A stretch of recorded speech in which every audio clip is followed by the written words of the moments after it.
Hi, and welcome to A Million Hearts and day 3 in the series, The Secrets of Love. Today we're talking about making demands. And that's just not about making demands of other people, but also the demands that we make on ourselves. Have you ever stopped to think about the demands that you put on yourself and the impact that has on your life?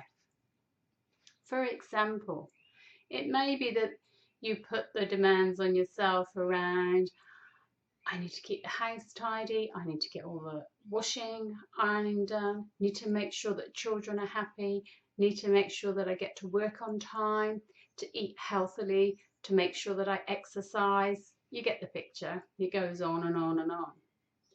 They may be some of the demands that we make on ourselves, and a lot of the time we're aware of them. If we stop and look and just reflect, take time out and ask ourselves, what's supporting us right now and what's draining us right now, we tend to know. And those are the demands we make on ourselves. But there's also the demands that we have of other people. And those demands are usually around our unmet needs, things that we feel we can't take responsibility for, and it's someone else's responsibility. Now, I'm not necessarily saying that they're conscious thoughts or they're intentional thoughts, but they are thoughts.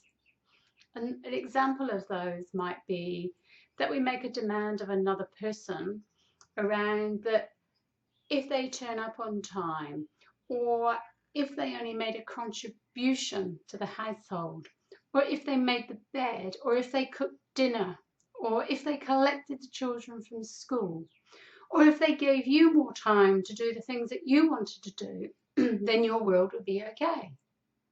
So can you see how we make demands upon ourselves, but we also make demands upon other people?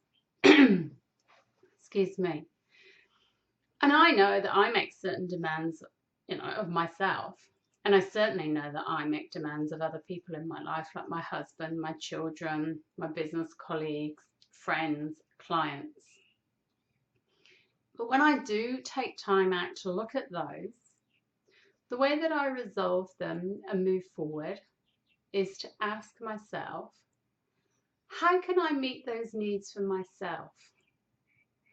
Why am I expecting other people to meet them for me?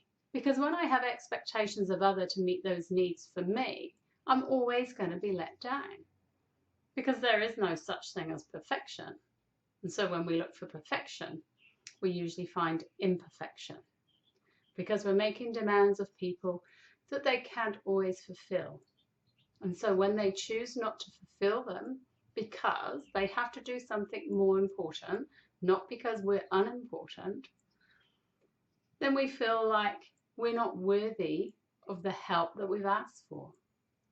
So when we stop making demands of other people, what we generally find is life is much easier, life is much better, and we grow as a person.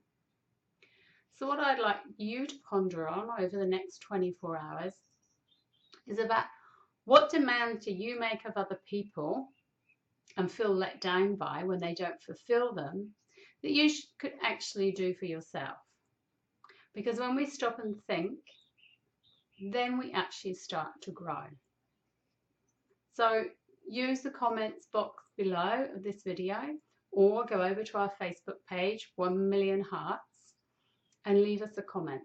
I'd really love to know what you've got to say and what you're willing to do to start growing as a person. Love as always. See you tomorrow. Take care. Bye.